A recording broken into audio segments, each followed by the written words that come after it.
Mark, thank you so much for your time again. You've come here for the third time, and we're going to speak on certain things that management or corporations have and companies have. Most welcome. Thank you again for having me over. I hope I'm able to contribute to this conversation. Oh, most definitely. Let me ask you this question. How is it being a bridge between the employees, the management, and in interdepartment? Carlton, the employees look at you as the only person who can help them with management. There are times when things go wrong and you are the only person who can help them. It can be from getting sacked to not getting fired. So you are a very important part. At least the HR person is extremely important. But for that, you need to be recognized as a person. You need to have show those skills that you can do that, for employees to trust you. Now, it could be the reverse. The management wants to pass a message down. They can be harsh, but you can be the one between the management and the employee to pass the right message, helping him see where he is wrong and what needs to be done. So, amazing, very, very important to be there to support both sides of it. I've had so many examples of this, and it's good to know when people actually are able to turn around. Great feeling because you've been part of that process. But there are times when you are also the person as a bridge where you need to come with brickbats. Part of the job, nothing personal. You need to do it. Now, it's also between employees. There are times when employees fight. It could be a platform function, a support function with maybe a sales and marketing person about certain things. So you become the judge. So it's not just a bridge, you become a judge. You have to see what is the right. Then you need to see the practicality of the situations.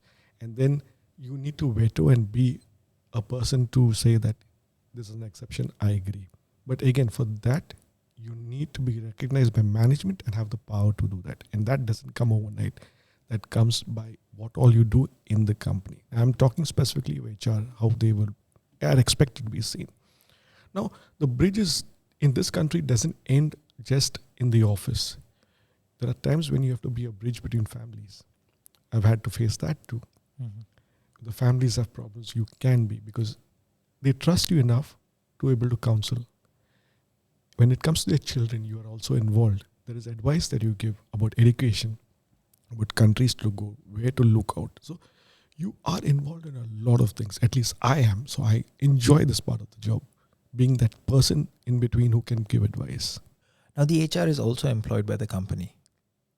So what makes an employee think that they can support them in the right way when it comes to their stance against the management, not against the management? No, it's a view against the management. You need to be very fair. So when you're explaining something, you need to explain why you're doing it.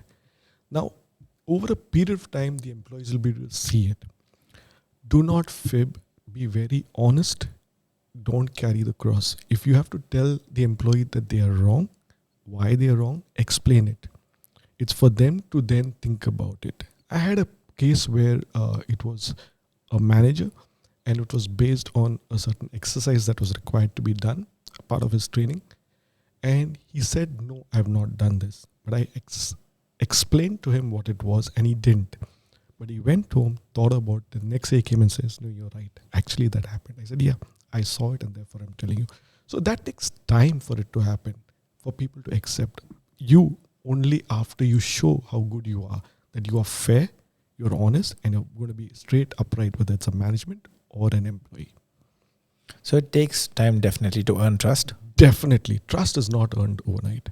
You just walk in. Remember, you're the odd man out. Everybody else knows one another. You need to be able to show that you've been able to bring about change. You need to show why you're doing things. People then start believing in you. And believe you me, the grapevine is so strong. You do it once, you do it twice, word spreads that you are a person who they can go to. That's how it works. So that's why if HR has to be the bridge, it needs to be seen as someone who can get things done. Someone who's honest, who's got a lot of conviction behind what they do, and they can be trusted. Let's touch the subject corporate bullying. That exists. Oh, yes. How does one work with that? You need to have a very strong policy, first of all. People need to know that there is something saying bullying. And when bullying is, it's not just about harassment, it could be even jokes, which can be detrimental to certain people. You need to be very clear about it. It needs to be talked about. It needs to be shared with employees. And you need to do it very often to show your conviction. If something comes your way, make sure you act on it. Don't brush it under the carpet. Again, employees talk. So you need to be seen taking action. So when you say taking action, Yeah. When you say taking action, I wouldn't say embarrassing someone, but the action should be appropriate to the offense. So it could be from tagging the person's salary if it's permitted, or giving him a reprimand in terms of a letter.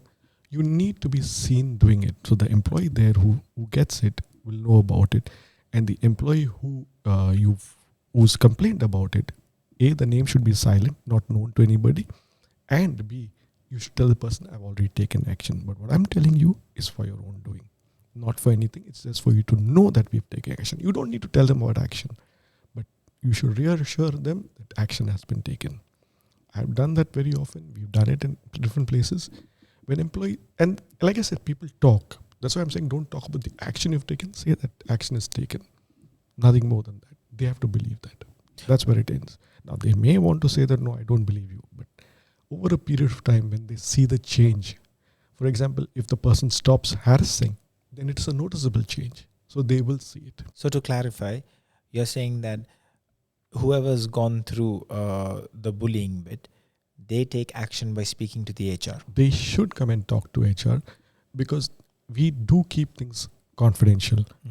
We investigate before taking action. And if there is credibility to what they say, action is taken. But if after finding out and it's not true, then we will go back and tell the person that, here's the facts. There is no fact. For example, I had one person who told me that that person blew up my tires. There was no proof to prove it. Went up front and said, there is no proof. So we can't take action. It's only your view that the person has done it. So you have to have proof, documentation or something of the sort to show that you have proof, and then you'll take action. And they can not necessarily go to the HR, but whoever they feel comfortable, maybe their boss. They could, but then again, it depends on the policy or the statement you've made. Right. If you've said in your policy, come to me, then it's HR. If they decide to go to their boss, what if their boss is responsible for the harassing? Why would they go to him? Mm-hmm. So you need an impartial person. One is HR. Two is the head of the company. What if it's HR who's harassing you? Then you get to go to the head of the company. Mm-hmm. What if it's head of the company? Then you have to come to HR. Somebody is required that is different from your line manager. Let's speak about women in the company. Equal opportunity for women. Absolutely. The reality is you must respect them. Don't think they cannot do. Trust me, some of them are amazingly smart. You just need to give them a chance. It's just the mindset of some males that they are good at home. But you'll be amazed, because I am, and I can talk about the ladies I work with. Amazing knowledge. They're hard workers. I look at them as they manage their house, and then they come to work and they perform. There may be a one and off day. It could happen. But I find that there's nothing wrong in that. Physically, they may not look strong, but mentally, they are very strong. You get good and bad in both males and females. That's normal. But those that are working are amazing. Hats off to them. Do you know what, Mark? Sometimes when people recruit, they'll be like, now if you get a lady, she's going to get married. She's going to need some time off during pregnancy. All that's going to affect productivity. I think that's a very old way of thinking. That's natural. That's nature. You should think, what if it was my daughter or my wife? Think of it that way when you're recruiting people. Select the right person for the job. Don't go by gender. Don't go by nationality. Go by the work the person has done. Does a person fit into your profile of the job requirements? Look at that and take the person on. Pregnancy is natural. There are policies that say that you'll get leave only after you complete certain days of work in the company. I say that's not true. It could happen anytime. Not everything is planned in life. You should be flexible to adjust. You should be flexible to accept that difference. Let's speak about the pay gap. This is talked about so often, and I disagree, because you are recruiting a person for the job. You're not saying that you're paying less for the job. So if you're paying for the job, irrespective of the gender, the pay scale will be same. If you're paying because of the person's experience is low, that's a different thing. But I don't think using gender is the right way to look at it, or nationality for that matter. Pay for the job, not the person. The chances for growth for women. Amazing. I have not seen anything different. If you are good, you will stand out. If not, you are just like anybody else. But it's easy to cry and say that, it's gender related. But my experience is, at least where I've worked in the last few companies, it's always been about how good you are, you will grow. If you show the difference from the others, you will grow. There's no harm in that. I mean, I know so many friends of mine who are at senior levels now. And of course, that comes with sacrifices as well. Because as mums, that's where they say the equity part of it. They have to do so much more, and they've reached only this level. Hard truth is, yes, that is true, that they do a lot more. But when you're looking at a work front, everybody's comparing only what you do at the work, not what you do at home. Reality are much stronger people, the ladies. When we first spoke about the entry level, you said the children are very, the graduates, not children. The graduates are very active. They're very vocal, asking about how many days work from home, how many days, things that we get, the flexibility. I'm going to ask, with this, in this particular segment, what do you think about giving half days or supporting employees, not just mums, but even dads, to go for parent-teacher meetings or for sports days? In fact, most companies now have work-from-home cultures wherein you can do that at any time. Today, if you have to go, you will work from home. All you need to do is coordinate with your superiors. There are companies that say that any number of days you can work from home as long as you and your boss agree. Or come 2 days a week, 3 days you stay at home. So these things can be planned very easily. That is already being very supportive. Tomorrow you have to go for something urgent. I know of companies that are supportive of them. Please go. Your family is important.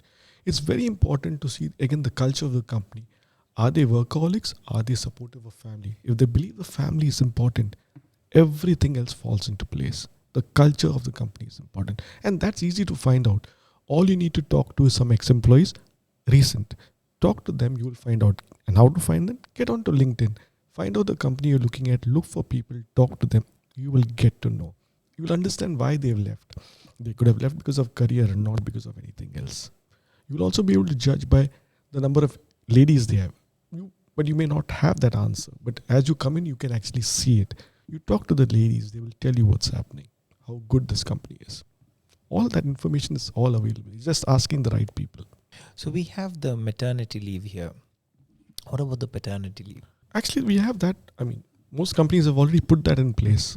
If you look at, there's already a law saying that. But there are companies that came out before the law came in. Those are progressive companies. Right. Now, there are some companies that have also talked about menstrual and menopause leaves. So there is no law, but the companies have already come in. That's a little slow, but it is going to happen. Companies are slowly changing their way of thinking. It's just a mindset of understanding that if you have a maternity leave, why can't we be open to looking at, menstrual or menopause leave? At the end of the day, it's a natural thing. There is a time when a lady will not be able to work. You have to understand that. What would happen? She would take sick leave. That's one way of looking at it. But if you're open about discussing and saying there is a different leave kept specifically for this, there is no harm. So instead of sick leave, she can have the choice of choosing to take a menstrual menopause leave or stick to the sick leave. It's a choice. But you as a company are saying, I am open to discussing this. There is no stigma and I support them. But you also have to be careful. There are people who make jokes and who will discriminate. Here is where HR needs to be very firm, that you have to make a policy which says even a joke, ridicule or stopping someone will be treated as very serious. That's very important for the ladies to feel comfortable that you will stand by them. I keep asking that if it was your wife, your mother, your daughter, would you be comfortable if somebody said this to you? Put yourself in that position. If not, stand up.